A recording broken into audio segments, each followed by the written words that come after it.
In 2011, the Tulsa City enforcement crew came to Denise Morrison's home and cut down her entire garden. More than 100 varieties of edible plants and healing herbs she grew to feed her family were destroyed. She sued the city for over $10,000 in damages, but the federal court dismissed her case. Denise Morrison lost everything, but in Lancaster County, Pennsylvania, the Amish grow those exact same plants. And they've been doing it for over 300 years. No chemicals, no electricity, no tractors, and their soil is still twice as fertile as the industrial land next door. These are the things the government wants to bury. Tip number 10 is considered so taboo that most Americans won't even say it out loud. Yet it contains more nitrogen than any commercial fertilizer. Tip number 16 is the real reason the government raided an Amish farm. It's a story that is still going on today.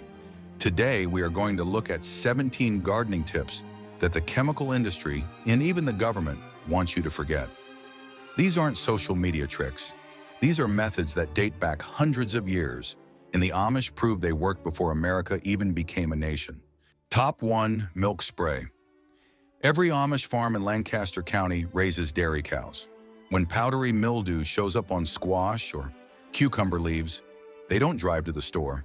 They walk to the barn, scoop up a cup of fresh milk, mix it with water, and spray it on. By the next morning, the powdery mildew is gone. Here's how to do it. Mix 1 part milk with 9 parts water. Spray the mixture evenly on both the top and bottom of the leaves affected by the mold. Do this twice a week early in the morning before the sun gets too high. The proteins in the milk, especially lactoferrin and casein, create an antiseptic reaction when they come into contact with sunlight. This reaction kills the fungus spores as soon as they touch. This method works for powdery mildew, black spots on roses, and downy mildew. The University of Adelaide in Australia spent 4 years studying this. Dr. Peter Crisp published the results between 2002 and 2006. Spraying milk is up to 90% effective in preventing powdery mildew on zucchini. Both whole milk and skim milk work just fine. Spray the milk water on the zucchini leaves early in the morning. The droplets will catch the first sunlight, and by the afternoon, where there used to be a cloudy white film from the mold, it's now gone. All that's left is a clean, dark green leaf. The cost? 10 cents worth of milk mixed with a gallon of water is enough for a whole garden. A bottle of daconal fungicide or copper-based fungicide costs between $12 and $22. The fungicide industry is worth $19 billion.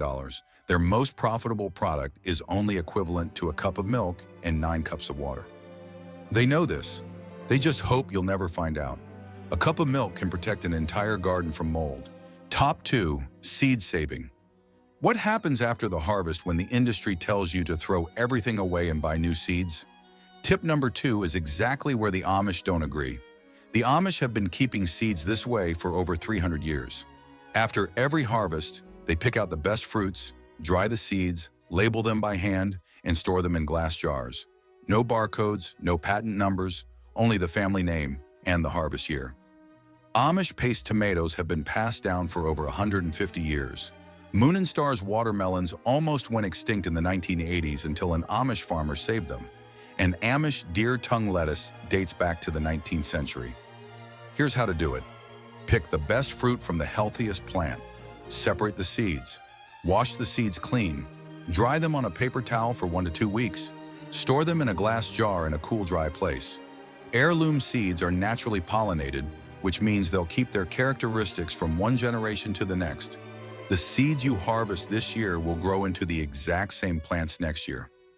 Hybrid seeds don't work that way. The next generation will lose the traits of the parent plants. That means you have to buy new seeds every season. $3 to $5 a pack, 20 to 30 packs. That's $60 a year. Over a lifetime, that's thousands of dollars for something your grandparents used to get for free. In 2013, the Supreme Court ruled in the case of Bowman versus Monsanto that farmers aren't allowed to replant patented seeds from their own harvest. Keeping seeds from your home garden could get you sued. 4 corporations now control more than 50% of the global seed market. The Amish never signed that contract. When you cut an Amish paste tomato in half, the flesh inside is so thick and red, you think it was painted. That flavor didn't come from a lab. It came from 150 years of a family picking the best tomatoes in the garden year after year. Top 3. Biochar. Tip number 3 goes even deeper, literally underground. This one is very old, not hundreds of years, but thousands. Deep in the Amazon rainforest, archaeologists discovered fertile land so black they named it Terra Preta, Black Earth. Native tribes created it by mixing charcoal, bones, and manure into the soil. That soil is still producing bountiful harvests today, after about 1,000 to 2,500 years. Every Amish family has a wood stove that burns all year round. They don't throw away the leftover charcoal. They never have. They crush it up and mix it into the soil. They were producing biochar before the term even existed. Collect charcoal from the stove after it has cooled down completely. Crush it into pieces about the size of a fingertip. Soak the charcoal in compost tea or manure water for 24 to 48 hours to activate the nutrient absorption process. Then mix it into the soil at a ratio of about 10 to 15% by volume. Cornell University, specifically Johannes Lehmann's lab, has proven that biochar keeps carbon in the soil for over 1,000 years. It increases water holding capacity by 18% and cation exchange capacity by 20%. 1 g of biochar has a surface area roughly equal to a basketball court, from 300 to 500 square meters per gram. It is a hotel for soil microorganisms. Take a piece of charcoal left over from last night's fire. It's still warm, still smoky. The scent of hickory wood still lingers on your fingers. Crush it into the dirt and you've just done what Amazonian tribes took centuries to perfect, and what old man Eli in Lancaster County still does every Tuesday morning without giving it much thought. The industry takes charcoal from your fireplace, puts it in a bag with a trendy label, calls it biochar, and then charges you $30. Old man Eli has been doing this for free since his grandfather taught him. Top 4. Clay pot irrigation system from fire to water. Because the next tip solves a problem that every gardener faces, and the Amish solved it without a single drop of electricity. This is the oldest irrigation system in human history.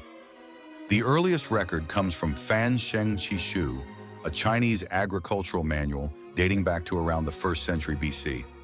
Civilizations in North Africa, Mexico, and Spain use similar methods. This system is over 4,000 years old. The Amish don't have electricity, no electric pumps, no drip irrigation timers, no smart irrigation apps. So how do they water their gardens during the hot Pennsylvania summers? They bury a clay pot in the ground and let the laws of physics do the rest. Take 2 unglazed terracotta pots. Seal the drainage holes with waterproof silicone glue. Bury them in the ground between the rows of plants, leaving the mouth of the pot facing up. Fill the pots with water. Water will seep through the porous walls of the pot according to the principle of osmosis. It only releases water when the surrounding soil is dry. This automatic watering system works entirely based on physical principles.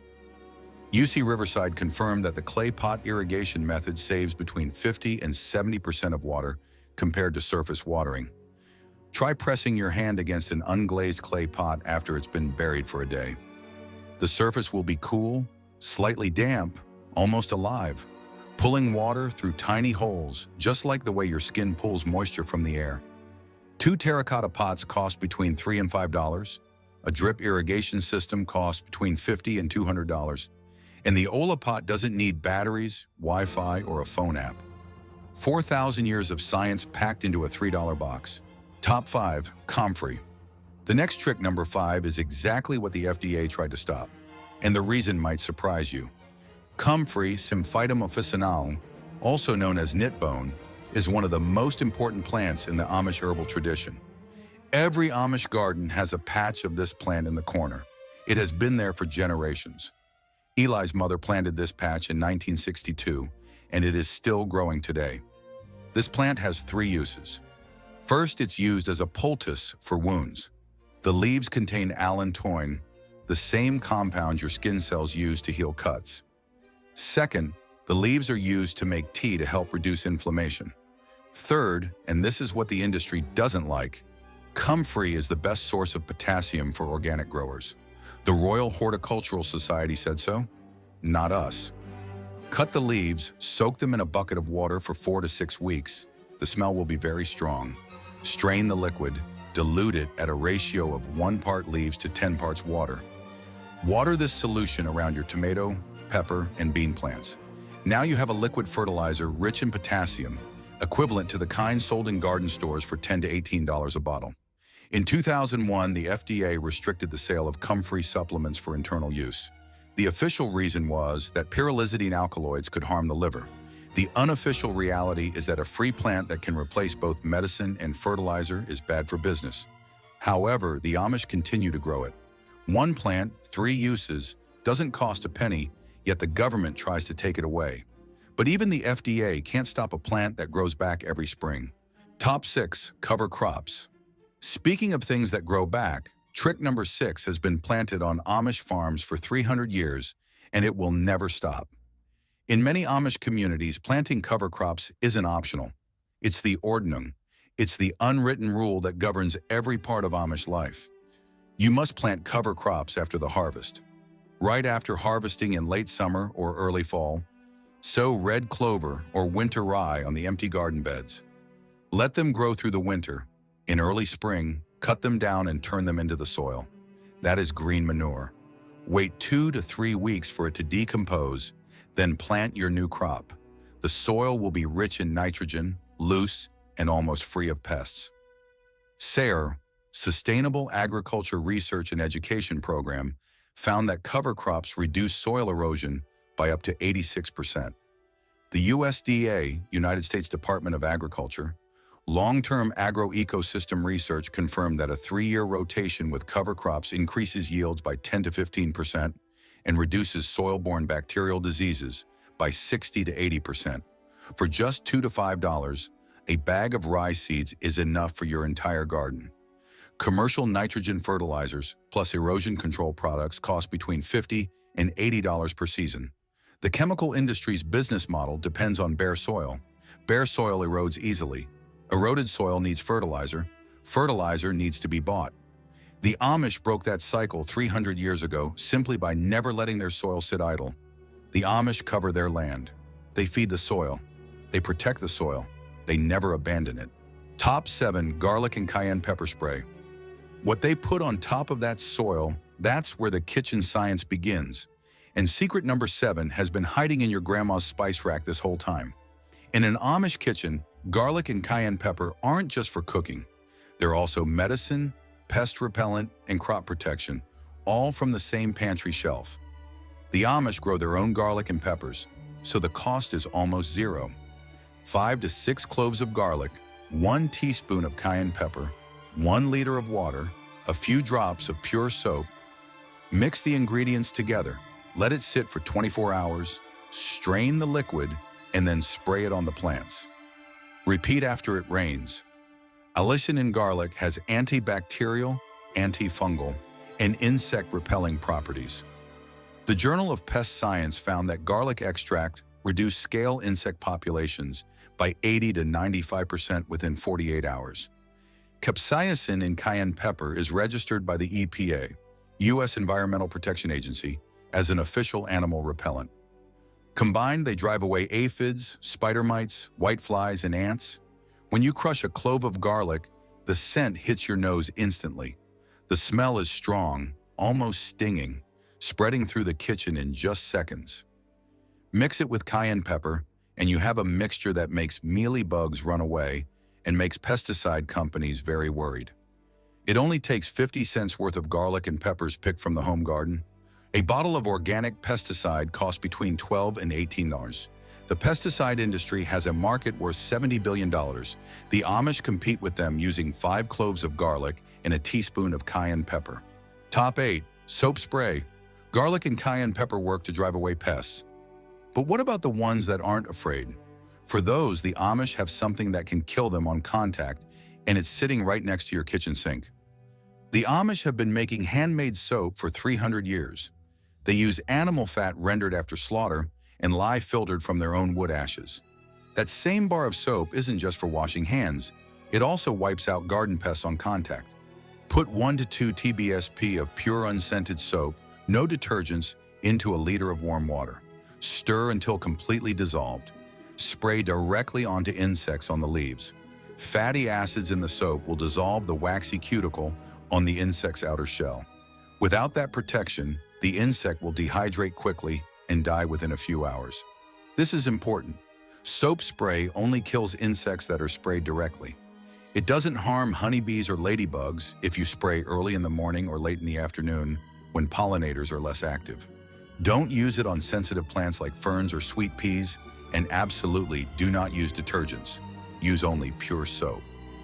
The University of Florida IFAS Extension confirmed that insecticidal soap, which is really just potassium salts of fatty acids, is 80 to 90% effective against aphids, spider mites, and whiteflies within 1 to 2 hours. Take a look. Soap made by the Amish doesn't cost anything. A bar of Castile soap that lasts all season only costs $1 to $2.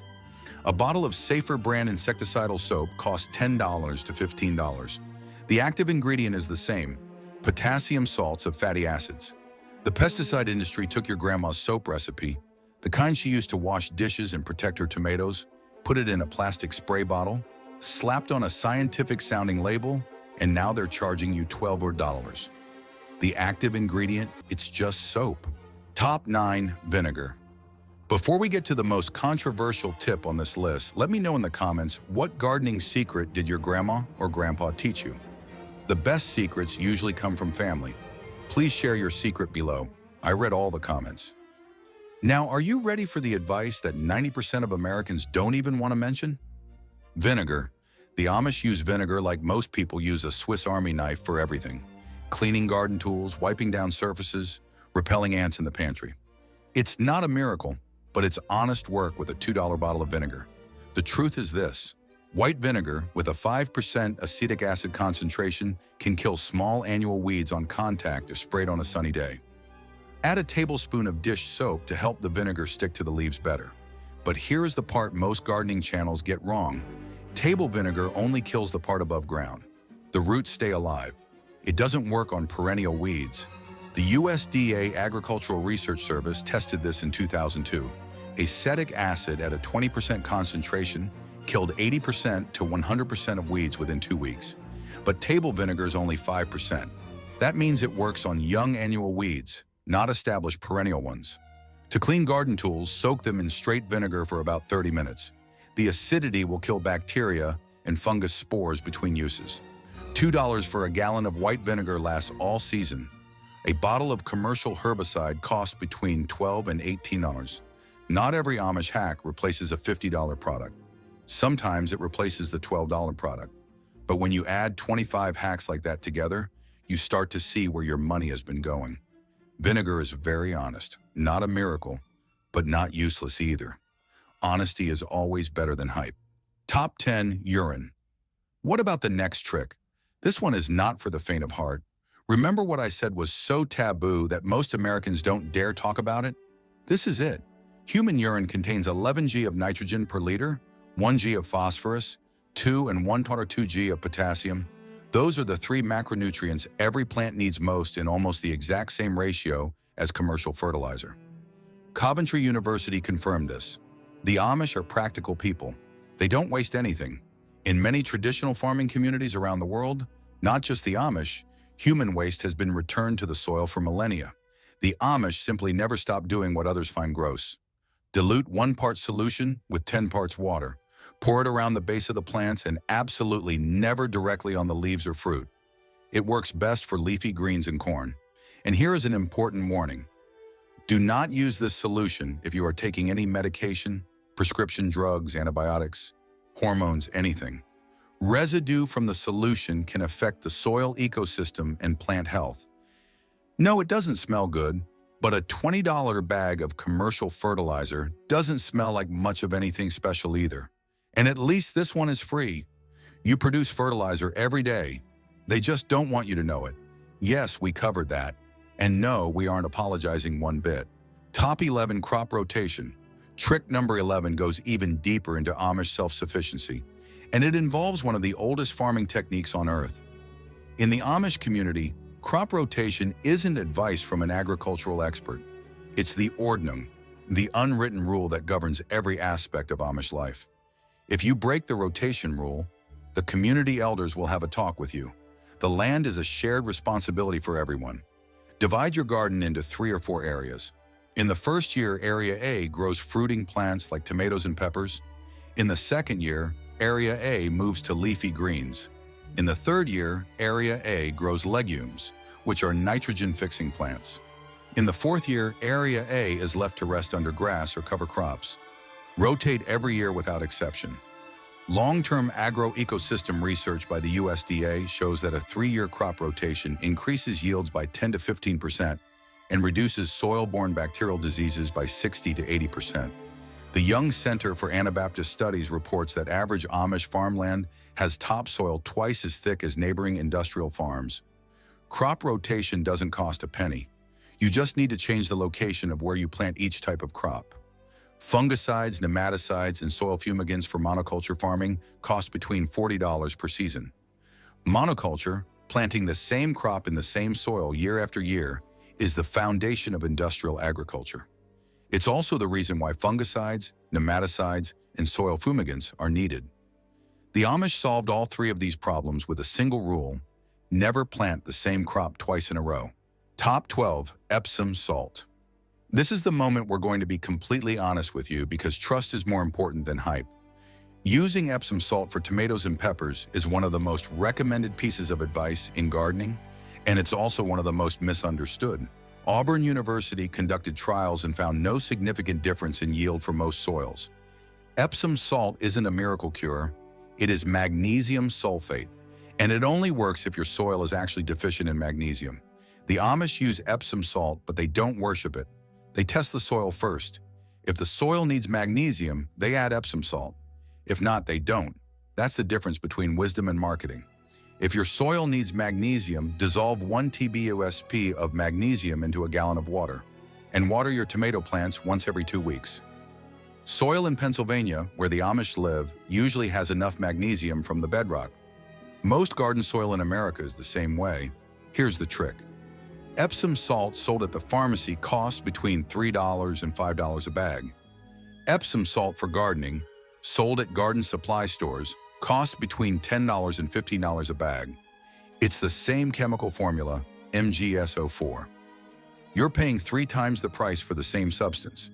Epsom salt dissolves in warm water with a slight fizz, clear, odorless, nothing special. And that's exactly the point. It's not magic. It's just magnesium sulfate. The magic lies in knowing whether your soil needs it or not. Being honest about the things that don't work helps you trust us more about the things that do. Top 13, rainwater harvesting. Trick number 13 definitely, undeniably works. The Amish have proof from the last 300 years. The Amish don't have tap water, no city water pipes, no water bills to pay, no debates over fluoride. They collect rainwater the way their ancestors did in wooden barrels, clay cisterns, and homemade gutters. An Amish family collects between 15,000 and 20,000 gallons of water every year. Rainwater has a pH of 5.6 to 6.2, slightly acidic, which is ideal for most plants. It doesn't contain chlorine and fluoride. UC Davis research found that plants watered with rainwater grew 10 to 15% more vigorously than plants watered with tap water. Set up a simple system from the roof to the gutter and then to the storage container. A 55-gallon barrel is perfect. 1 inch of rain falling on a 1,000 SQFT roof will produce about 600 gallons of water. Filter the water through cloth or mesh before use. Always keep the barrel covered to prevent mosquitoes. Rainwater doesn't cost a dime. Summer water bills are usually $30 to $60 a month, so you save between $120 and $240 a year. And here is the part that should make you angry. The state of Colorado had a law completely banning rainwater collection until 2016. Rainwater falling from the sky onto your roof, on your land, banned. When they finally allowed it, the limit was only 110 gallons. That's 2 barrels. Some states still have restrictions on this. Some homeowners associations even ban it completely. The doctrine of prior appropriation claims that rainwater belongs to the river systems, not to you. Rainwater has a distinct taste. No harsh chlorine taste, no metallic taste. Just the taste of clean, soft water, exactly as water should be. The Amish know this because they've never tasted anything else. They passed laws banning the collection of rainwater. Think about that for a second. Top 14. Willow bark. The next trick, number 14, is where Amish science meets modern research, and the result will surprise you. The Amish don't buy aspirin. Many communities restrict the use of pharmaceuticals. So when they need to root cuttings, they don't reach for synthetic rooting hormones. They walk to the nearest willow tree, which grows wild along every creek in Pennsylvania, and peel off a handful of bark. Same chemical, same result. 300 years before Bayer sold you that pill, willow bark contains salicin. When it breaks down, it becomes salicylic acid, a natural hormone that triggers a plant's internal defense system called systemic acquired resistance, or SAR. It also stimulates root growth. Aspirin is a synthetic version of this exact same compound. Cut a few young willow branches, each about the width of a finger. Chop them up. Soak them in water for 24 to 48 hours. Use that water to soak your cuttings before planting. The University of Rhode Island found that plants treated with salicylic acid grew faster and produced more fruit. Peel back the outer bark of a young willow branch, and underneath is a smooth, light green layer that almost glows. The surface is shiny with sap that has a faint scent of green tea and damp earth. That sap is where the medicine is, for you and for your garden. It costs nothing for willow branches growing wild along every riverbank. Commercial rooting hormones cost between $8 and $50 a bottle. Bayer has made billions of dollars selling aspirin, a synthetic copy of the medicine that grows for free along every waterway in America. The Amish never needed Bayer. The willow tree is their pharmacy. Top 15, diatomaceous earth. The Amish call it shell flower. No brand name, no label. They buy it in bulk and sprinkle it around barns, chicken coops, and food storage areas, anywhere insects try to get in. They've used it for generations without ever reading a product label because technically there is no product label. Diatomaceous earth is made up of fossilized diatoms, which are ancient single-celled organisms. Under a microscope, each particle is covered with razor-sharp edges. When an insect crawls over it, these microscopic edges cut through the waxy coating on its exoskeleton. Without that coating, the insect dehydrates and dies within 24 to 72 hours. Only use food-grade diatomaceous earth. Absolutely do not use the kind for swimming pools because that type has been heat-treated and is toxic. Sprinkle it around the base of plants, storage areas, and chicken coops. Reapply after rain because it loses its effectiveness when wet. When dry, it is safe for humans, pets, and honeybees. When you run your fingers through diatomaceous earth, it feels like talcum powder, extremely fine, ghostly white, almost weightless. It's hard to believe that this soft dust can kill every type of insect that touches it. A bag of this earth that lasts all year only costs $5 to $8. Chemical pesticides cost between $15 and $25 a bottle, sprayed 4 to 5 times a season, totaling between $60 and $125. The chemical pesticide industry sells you poison, literal poison that kills insects, beneficial pollinators, and sometimes your pets. The Amish use dirt, prehistoric dirt, and it works better. Top 16 Amish heirloom seed varieties in the story of Amos Miller. Remember number 16? The one I said was the real reason the government raided an Amish farm. This is that story, and it's not a clickbait trick. It's happening right now. Amos Miller, bird in hand, Lancaster County, Pennsylvania. He has run Miller's organic farm for nearly 30 years. No industrial equipment, plowing with horse-drawn teams, lighting with candles. He sells fresh milk, meat, and produce directly to about 4,000 members of a private buying club. No USDA inspection, no government stamp. In 2016, the FDA investigated after a death and a case of listeriosis were linked to fresh milk from his farm. In March 2022, a federal judge authorized armed federal agents to enter his farm to inventory meat. In December 2022, the court threatened to fine him up to $300,000 if he didn't comply with the settlement agreement. In November 2023, a third settlement was reached. Miller paid about $85,000, including $30,000 to the court and $55,000 to reimburse federal inspectors. The federal case was closed, but in January 2024, the Pennsylvania Department of Agriculture raided his farm again after reports of E. coli bacteria in children in New York and Michigan. Thousands of people support him through petitions and fundraising activities. He has become a symbol of the food freedom movement. 4 corporations control more than half of the global seed market.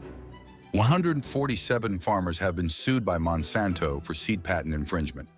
18 states still ban the sale of unpasteurized raw milk.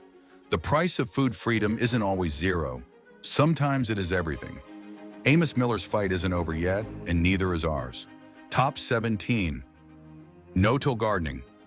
The last trick on this list isn't just a gardening technique, it's a philosophy, and it might be the most important thing the Amish can teach us. The Amish have a word, Gelassenheit. It means yielding, humility, letting go. In gardening, it means this.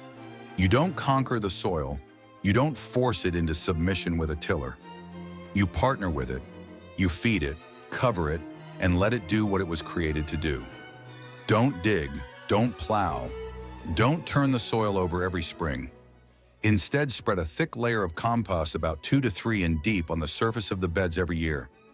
Cover the top with straw, hay, or fallen leaves. Plant directly into the compost layer. Let the earthworms do the rest. They will pull the organic matter down into the soil, creating natural channels for water and air. Every year, the soil will get better, not worse, better. Press your hand into an Amish no-till garden bed, and you'll find the soil is as soft and spongy as a cake. Dark color, moist, interwoven with networks of white fungus that you can see with your own eyes. This is soil that hasn't been torn up by machines. This is soil exactly as it should be. Undisturbed soil retains more carbon, symbiotic fungal networks, the underground communication system between plants stay intact. Earthworms thrive. Each one digs about 6 FD of tunnels every year. It costs nothing for homemade compost and the leaves you collect every fall. A tiller costs between $300 and $2,000. Renting a tiller costs $50 to $100 each time. The power equipment industry sells you machines that destroy soil structure. Then the fertilizer industry sells you products to recover what the machines destroyed. The Amish skip both. They simply don't dig. 17 tricks, 17 things the chemical industry, seed corporations, and even the government wants you to never remember. Each trick costs nothing or almost nothing. Each trick is scientifically proven, and each trick has been proven by the Amish. Not in a lab, but in the soil for 300 years. You don't have to be Amish to garden like them. You don't have to move to Lancaster County or give up electricity. You just have to stop believing that the only way to grow food is to buy products from the same industry that polluted the soil in the first place. If this changed the way you think about your garden, please share it with someone who needs to hear it. Subscribe if you haven't already, and let me know in the comments, which tip will you try first? If these ancient secrets change the way you look at the soil beneath your feet, please subscribe to our channel and like this video. We are uncovering the history and the wisdom that they have tried to bury for centuries. Let's plant the seeds of the future together. The next treasure of knowledge will be opened very soon.